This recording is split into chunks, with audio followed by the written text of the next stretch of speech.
Oke, Assalamualaikum warahmatullahi wabarakatuh. Perkenalkan, nama saya Ariel Sabil Al-Haq, asal Banten, Fakultas Syariah, Program Studi Hukum Tata Negara. Nah, pada kesempatan kali ini saya akan menyampaikan tentang resum atau sebuah rangkuman tentang apa saja yang telah didapatkan oleh para pemateri yang telah mengenalkan begitu banyak ilmu kepada kita dalam acara PBAK, yang mana PBAK tersendiri memiliki kepanjangan, yaitu Pengenalan Budaya Akademik dan Kemahasiswaan, yang disingkat PBAK. Mungkin kalian akan merasa asing dengan nama PBAK. PBAK sendiri itu biasa kita kenal dengan sebutan ospek. Nah, dalam Universitas Islam PTKIN, maka ospek tersebut kita sebut dengan PBAK, Pengenalan Budaya Akademik dan Kemahasiswaan. Dalam kesempatan kali ini, dalam PBAK, kita telah mendapatkan banyak sekali ilmu. Yang salah satunya yang telah disampaikan oleh Pak Rektor dalam pembukaan PBAK, nya yaitu Profesor Dr. Haji Zainuddin MA, menyampaikan bahwa UIN Maulana Malik Ibrahim memiliki visi dan misi, yaitu visinya terwujudnya pendidikan tinggi integratif dalam memadukan sains dan Islam yang bereputasi internasional. Misinya, pertama, mencetak sarjana berkarakter ulul albab dan menghasilkan sains, teknologi, seni yang relevan dan berdaya saing tinggi. Misi tersebut juga memiliki submisi, yaitu pertama, kedalaman spiritual, keagungan akhlak, ketiga, keluasan ilmu, dan keempat, kematangan profesional. Dalam halnya, UIN Maulana Malik Ibrahim tersendiri memiliki misi utama, yaitu pertama, mengantarkan mahasiswa memiliki kedalaman spiritual, keagungan akhlak, keluasan ilmu, dan kematangan profesional. Kedua, memberikan pelayanan dan penghargaan kepada penggali ilmu pengetahuan, khususnya ilmu pengetahuan dan teknologi serta seni yang bernafaskan Islam. Ketiga, mengembangkan ilmu pengetahuan, teknologi, dan seni melalui pengkajian dan penelitian ilmiah. Keempat, menjunjung tinggi, mengamalkan, dan memberikan keteladanan dalam kehidupan atas dasar nilai-nilai Islam dan budaya luhur bangsa Indonesia. Nah, untuk mengenal lebih lanjut tentang UIN Maulana Malik Ibrahim, ternyata UIN Maliki tersebut telah menjalani berbagai macam transformasi yang panjang, sehingga saat ini telah bertransformasi sebagai UIN Maulana Malik Ibrahim. Perjalanan panjang itu dimulai dari tahun 1961. Pada tahun 1961 tersebut, kampus UIN Malang ini belum memiliki sebuah badan kampus universitas sendiri, melainkan masih mengekor dengan kampus lain, yaitu sebagai Fakultas Tarbiyah dari YIN Yogyakarta. Jadi kampus intinya ada di YIN Yogyakarta, namun memiliki Fakultas Tarbiyah yang diletakkan di Malang. Itulah cikal bakal dari UIN Malang. Dan beralih menuju tahun 1965,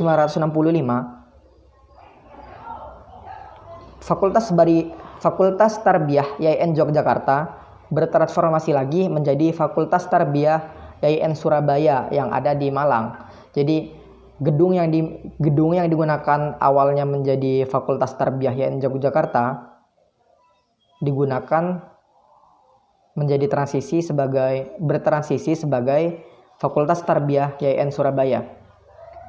Nah, setelah itu pada tahun 1997, dengan adanya kepercayaan dari pemerintah, kepercayaan dari masyarakat, maka UIN tersebut yang awalnya Fakultas Tarbiyah YIN Surabaya itu dimiliki kewenangan untuk mengelola pendidikannya sendiri, yaitu dengan nama STAIN Malang, Sekolah Tinggi Agama Islam Negeri Malang, pada tahun 1997. Nah, seiring berjalannya waktu, Selain Malang tersebut bertransformasi lagi menjadi UIIS,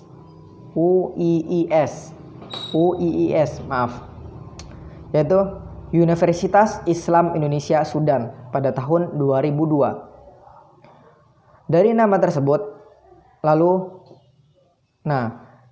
pada tahun 2004 maka lahirlah nama UIN Malang, Universitas Islam Negeri Malang. Pada tahun 2004 tersebut, UIN Malang masih belum memiliki nama. Nama dari kampus tersebut masih dengan UIN Malang, belum dengan nama Universitas Islam Negeri Maulana Malik Ibrahim. Pada tahun 2009, akhirnya UIN Malang tersebut diberikanlah nama menjadi UIN Maulana Malik Ibrahim, yang sering kita sebut dengan UIN Maliki. UIN Maulana Malik Ibrahim tersebut memiliki banyak panggilan, yaitu salah satu panggilannya adalah Kampus Ulul Albab. Mengapa dinamakan Kampus Ulul Albab? Karena dalam kampus tersebut dicetaklah kader-kader agama yang berintelektual. Kita beralih pada pendidikan yang ada pada Universitas Islam Negeri Malang. Pendidikan yang diberikan secara integratif berwawasan Islam. Dalam kampus tersebut ada 3 kampus, yaitu kampus 1 dibangun oleh IDP, kampus 2 dibangun oleh SBSN, kampus 3 berada di antara Kota Malang dan Kota Batu. Jadi separuh-separuh. Berlanjut. Sebagai mahasiswa, ini adalah pesan-pesan penting ketika PBAK hari pertama. Yaitu sebagai mahasiswa kita bertransformasi dari sistem pendidikan tingkat SLTA atau SMA ke sistem pendidikan tingkat perguruan tinggi. Maka dari itu kita pun berubah dengan sistem yang berpikir ilmiah. Menjadi mahasiswa harus kreatif, dan untuk menampung kekreatifan mahasiswa maka kampus menyediakan 18 UKM untuk menunjangnya. Salah satunya yaitu Simfoni FM, Resimen, Kepramukaan, Taekwondo, pencaksilat,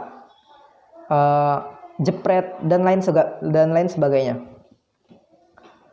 UIN Maulana Malik Ibrahim saat ini dalam periode 2001 hingga 2025 adalah tahapan masa untuk mencapai pengakuan reputasi internasional. Namun untuk menunjang kepada predikat internasional, maka tentu sebuah kampus atau sebuah lembaga harus memiliki reputasi nasional terlebih dahulu. Maka tentunya UIN Malang sendiri telah memiliki reputasi yang baik, yaitu sudah mendapatkan 2 kali akreditasi A berturut-turut, diakui dalam sistem strategi bersertifikasi ISO. Perpustakaan telah terakreditasi menjadi akreditasi A. Dan telah tercatat sebagai The Best 5 PTKIN Indonesia versi Unirank. Menjadi pengelola BLU terbaik 1 PTKIN. Perlu dicatat bahwa BLU ini adalah Badan Layanan Umum. Tidak semua kampus itu bisa menjadi BLU atau Badan Lembaga Umum, melainkan hanya kampus-kampus tertentu saja. Untuk prodinya, akreditasi prodi yang ada di Universitas Islam Negeri Malang sudah 50% berakreditasi A dan sisanya sudah B. Memiliki sertifikasi internasional AUN K dan peringkat 2 PTKIN WEBO 2019. Peringkat 3 PTKIN versi Sinta. Terbaik 1 sistem manajemen strategi PTKIN. Dalam kampus tersebut juga telah disediakan pusat bahasa, yang mana dalam masa-masa online seperti ini, masa-masa pandemi sendiri, pusat bahasa memiliki layanan yang dikembangkan untuk masa-masa online, yaitu seperti online test, pembelajaran melalui YouTube, buku ajar, latihan keterampilan menyimak atau maharoh istima secara online. Universitas UIN Maulana Malik Ibrahim sudah membuka program perkuliahan hingga S3 dan terus-menerus melakukan pengembangan. Nah, uniknya lagi di UIN Malang ini, jadi jika kita mendapatkan IPK, mampu mendapatkan IPK 3,5 pada semester 7 dan terus membaik dari tahun ke tahun, maka pada semester ke-7 kita diizinkan untuk melakukan fast track. Pengajuan fast track tersebut adalah untuk kita menyelesaikan S1 digabung dengan S2. Maka kita akan menyelesaikan S2 dalam waktu 5 tahun. Dan hal ini, fast track tersebut baru dijalani oleh UIN Maulana Malik Ibrahim Malang. Nah, untuk sistem informasinya, maka UIN Malang memiliki siakat.uin-malang.ac.id. Lalu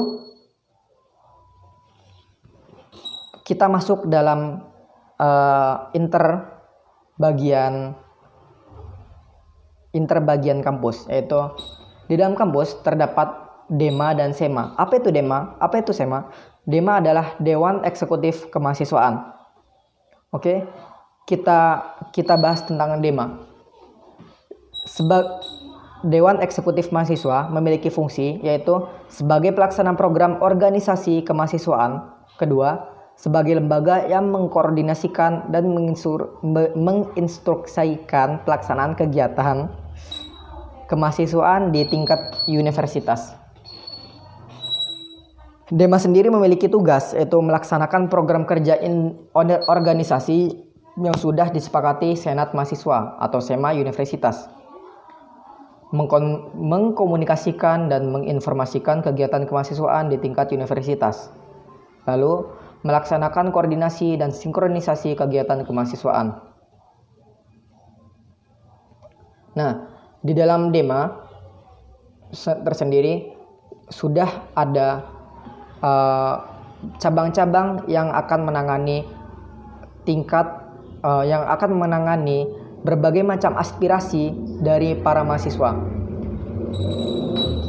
Jadi Dema sendiri memiliki struktur yaitu ketua, lalu dibawahi oleh oleh wakil ketua, sekretaris dan bendahara, lalu dibawahi lagi oleh Kementerian Dalam Negeri, Kementerian Luar Negeri, Kementerian Sosial, Hukum dan Politik, Kementerian Kreativitas dan Pengembangan Mahasiswa, Kementerian Agama, Kementerian Komunikasi dan Informasi, yang dibawahi lagi oleh para sekretaris kementerian. Nah, dengan adanya Dema, maka kita dilatih untuk bisa mengurus sebuah organisasi, sebuah lembaga, sebuah tatanan untuk menjadi sarana latihan kita menuju jenjang kehidupan yang lebih tinggi lagi. Nah, dalam kampus juga terdapat banyak sekali UKM yang telah disediakan. Salah satunya adalah Menwa. Apa itu Menwa? Menwa adalah resimen kemahasiswaan, terus ada lagi kepramukaan, ada lagi jepret dan lain sebagainya. Nah, dalam kelanjutannya ada materi yang telah disampaikan oleh pemateri kita pada hari kedua siang tadi, yaitu yang disampaikan oleh Pak Hasan. Beliau adalah alumni UIN Maulana Malik Ibrahim yang telah menjadi seorang anggota DPR. Beliau menyampaikan betapa pentingnya pendidikan di Indonesia. Beliau juga menyampaikan bahwa terdapat 3 kekuatan pengubah dunia, yaitu pertama kemajuan teknologi, kedua agama, ketiga pasar. Beliau juga menyampaikan tentang peran dan peluang UIN atau PTKIN. UIN atau PTKIN memiliki peran dalam arus utama pengembangan teknologi digital. Lalu link and match dengan sektor industri. Lalu menjadi kekuatan sosio teknopreneur. Lalu epicentrum ajaran agama inklusif. Nah, dari hal-hal tersebut kita harus menjadi generasi yang unggul. Bagaimana sih generasi unggul? Generasi unggul memiliki empat ciri, yaitu pertama, keagungan moral dan spiritual. Kedua, gandrung akan ilmu pengetahuan. Ketiga, memiliki digital question. Digital question ini sendiri telah banyak berkembang. Yang pada awalnya kita hanya mengenal tentang EQ, IQ, SQ, dan kini telah berkembang menjadi DQ, yaitu digital question. Nah, dan poin untuk menjadi generasi unggul keempat adalah kesolehan atau peduli sosial.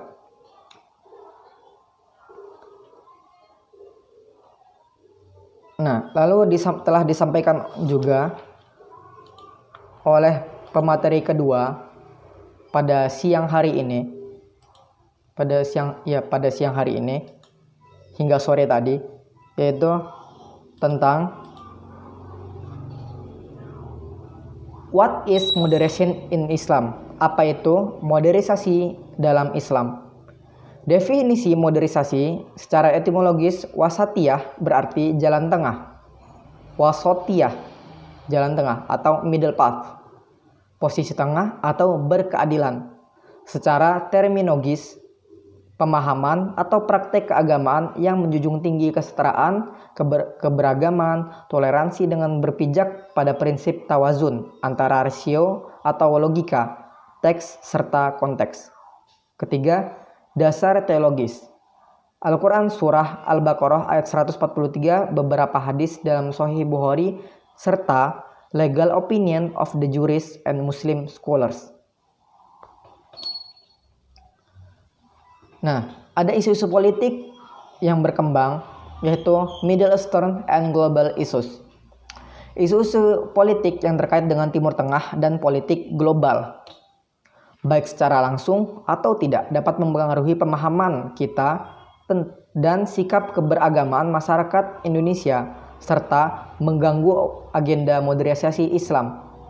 Apa saja? Yaitu konflik Palestina versus Israel, aliansi politik Arab Amerika, oil, political despotism, and hypocrisy.